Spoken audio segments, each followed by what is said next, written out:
अस्सलाम वालेकुम।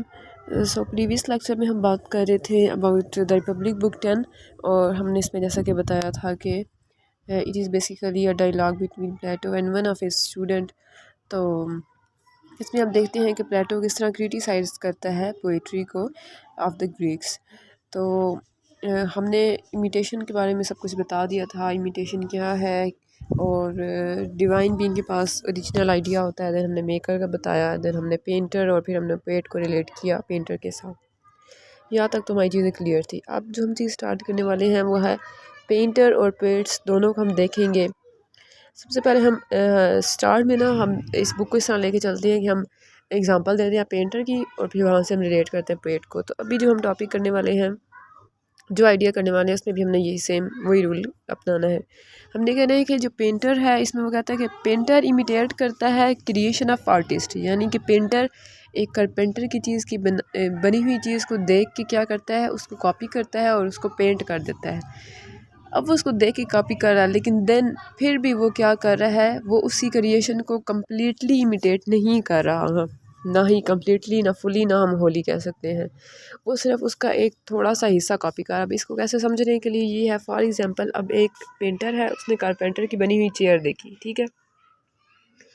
अब उसने चेयर जब देखी है तो उसने उस चेयर को कम्प्लीटली तौर के ऊपर नहीं किया पेंट। अब सिर्फ उसके सामने वाली साइड है ना, उसकी वो नीचे वाली साइड पेंट करेगा, ना उसकी बैक वाली साइड को वो पेंटिंग में शो करेगा।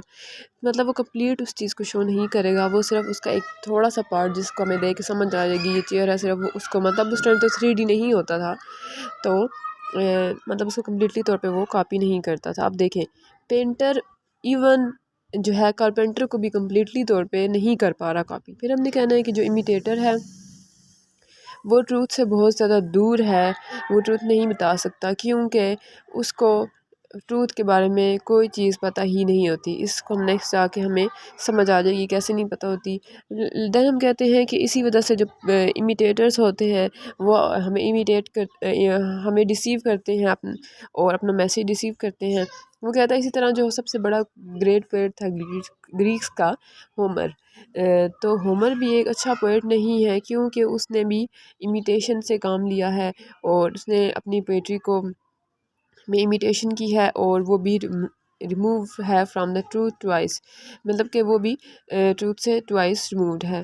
तो हमने ये बात कर दी कि जो पेंटर है वो जो है कारपेंटर के काम को कम्प्लीटली तौर के ऊपर कॉपी नहीं कर सकता, इमिटेट नहीं कर सकता और ना ही उसके बारे में उसको कोई नॉलेज होता है, इसलिए वो ट्रूथ से बहुत ज़्यादा दूर है। फिर हमने होमर की एग्जांपल दी कि जो होमर एक बहुत ही ग्रेट पोएट है, उसको भी कोई पता नहीं है ट्रूथ के बारे में। वो सिर्फ क्या कर रहा है कि हमें झूठ बताया जा रहा है, इमिटेशन करता जा रहा है, कॉपी करता जा रहा है, ठीक है। फिर हमने इसकी एग्जांपल देनी है होमर के लिहाज से। हमने कह दिया कि होमर एक अच्छा पोएट नहीं है, अब हमने इस चीज़ को प्रूफ भी तो करना है कि किस तरह। अब इसको प्रूफ कैसे करेंगे, कहते हैं कि जो होमर है उसको एक ग्रेट पोएट माना जाता है, लेकिन वो क्या है, एक इमिटेटर है और एक डिसीवर है। किस तरह डिसीवर और इमिटेटर है, क्योंकि जो होमर है उसने अपनी पोइट्री के अंदर जो टॉपिक्स या जो थीम्स हम कह सकते हैं बहुत ज़्यादा यूज़ किए हैं, वो हैं पॉलिटिक्स के बारे में, एजुकेशन के बारे में, मिलिट्री के बारे में।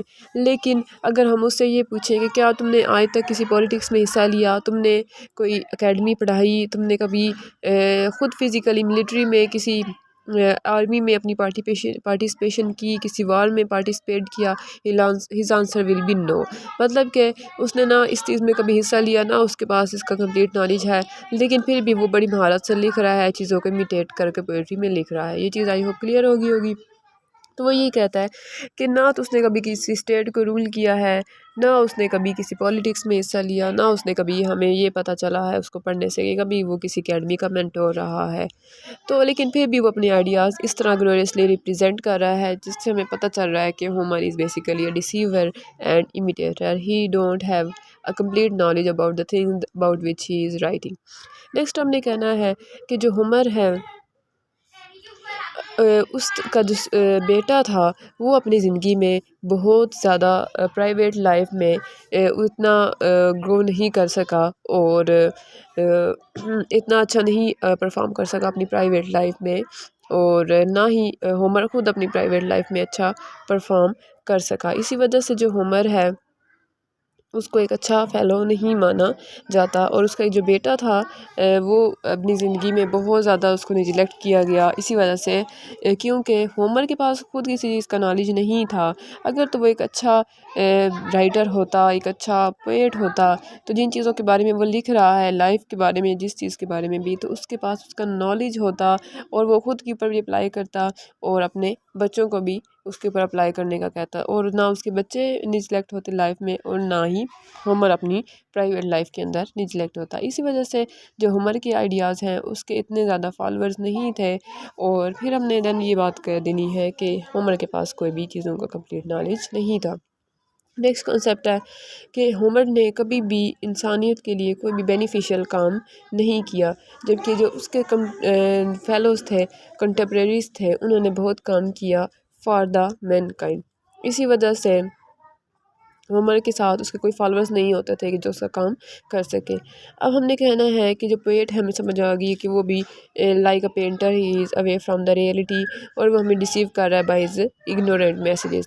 अब पेंटर हमें डिसीव करता है, हमने पढ़ा पेंटिंग करता है तो वो उसमें क्या चीज़ें यूज़ करता है, कलर यूज़ करता है डिफरेंट, और जबकि पोएट है वो वर्ड्स, डिफरेंट मीटर्स, हारमोनी और रिदम यूज़ करके हमें डिसीव करता रहता है। तो that is why these devices are striped off from the poetry, there would be nothing in them, there would be nothing in them, कि मतलब ये सिर्फ चीज़ें हैं, हमें अट्रैक्ट करेंगी लेकिन इनके अंदर और कुछ नहीं होगा। तो as compare to the poet, the carpenter is must beneficial to mankind because the carpenter works with the harmony of the user which results in improvisation. वो कह रहा है कि देखें, इससे तो फिर पोएट और पेंटर से तो अच्छा फिर कारपेंटर है, जो कम से कम हमें फ़ायदा तो दे रहा है, हमें कोई ना कोई काम करके दे रहा है, कोई ना कोई चीज़ बना के दे रहा है। अब चेयर है, टेबल है, बना के तो कारपेंटर ने देनी है हमें, और जो है जो पेंटर है, सॉरी, कारपेंटर ने बना के देनी है, और पेंटर तो सिर्फ उस आइडिया को इमिटेट कर रहा है। तो जो कारपेंटर होगा वो कम से कम, फॉर एग्जांपल किसी घोड़े के जो वो चलाने वाली सैडल होती है ख़राब हो जाती है, हमें पेंटर ने तो नहीं सही करके देनी है, वो तो सिर्फ उसकी पिक्चर बना सकता है। हमें सही किस चीज़ ने करके देनी है, हमें कारपेंटर ने वो सही करके देनी है। यूज़र बताएगा कि इसमें ये प्रॉब्लम है और उसको इम्प्रूव कौन करेगा, कारपेंटर इम्प्रूव करेगा। एज अ रिज़ल्ट जो सैडल होगी वो ठीक हो जाएगी, लेकिन जो पेंटर है वो सिर्फ इमिटेट कर सकता है चीज़ों को, वो चीज़ों को कोई भी हमें बेनिफिशियल काम नहीं करके दे सकता। अब यूज़र और जो मेकर हैं, इन दोनों के दरमियान एक बड़ी परफेक्ट पार्टनरशिप बन जाती है।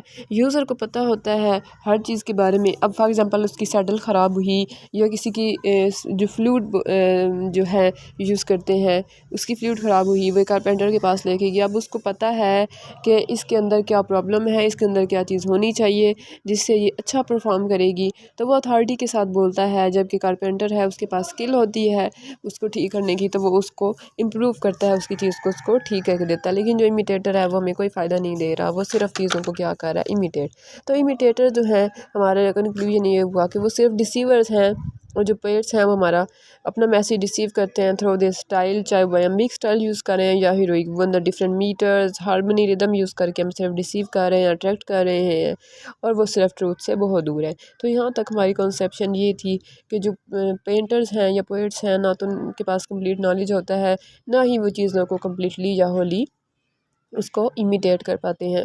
और फिर हमने कहना है कि जो पोएट्स हैं उनका, या जो पेंटर्स हैं उनका हमें कोई फ़ायदा नहीं है, they are not beneficial for us. लेकिन जो हमारे पास कारपेंटर्स हैं, कम अज़ कम वो बेनिफिशियल तो हैं इंसानियत के लिए। कैसे बेनिफिशियल हैं, क्यों? फॉर एग्ज़ाम्पल सैडल ख़राब हो जाती है, फ्लूइड ख़राब हो जाती है, तो जो उसको यूज़ करने वाला होगा वो उसके पास लेके जाएगा, वो उसको ठीक करके देगा, इम्प्रूव करके देगा। लेकिन जो इमिटेटर है सिर्फ इमिटेशन करेगा, ठीक है। और देन हमने कहना है कि यूज़र और जो मेकर होता है उनकी आपस में एक परफेक्ट पार्टनरशिप होती है, क्योंकि यूज़र जो है उसको चीज़ के बारे में फुल आइडिया होता है, वो अथॉरिटी के साथ बोलता है कि इसमें ये प्रॉब्लम है, इसको ऐसे ठीक होना चाहिए। और जो कारपेंटर होता है, मेकर होता है, उसके पास पूरी स्किल होती है चीज़ों को ठीक करने की, तो वो पूरी स्किल के साथ उसको ठीक करके देता है। इट्स मीन कि जो पेट्स हैं वो सिर्फ हमें रिसीव कर रहे हैं, अपना मैसेज रिसीव कर रहे हैं थ्रू यूजिंग द एम्पिक और heroic style, different beaters. Sorry, मुझे फ्लू है तो प्रॉब्लम हो रही है मुझे बोलने में। रिदम वगैरह यूज़ कर हमें अट्रैक्ट कर रहे हैं, लेकिन जो है हमारे पास कारपेंटर्स वो हमें कम अज़ कम कोई ना कोई काम करके दे रहे हैं। So the conclusion is that the imitators are the receivers and they are receiving their message and they are remove from the truth. यहाँ तक हमारा आइडिया क्लियर हो गया।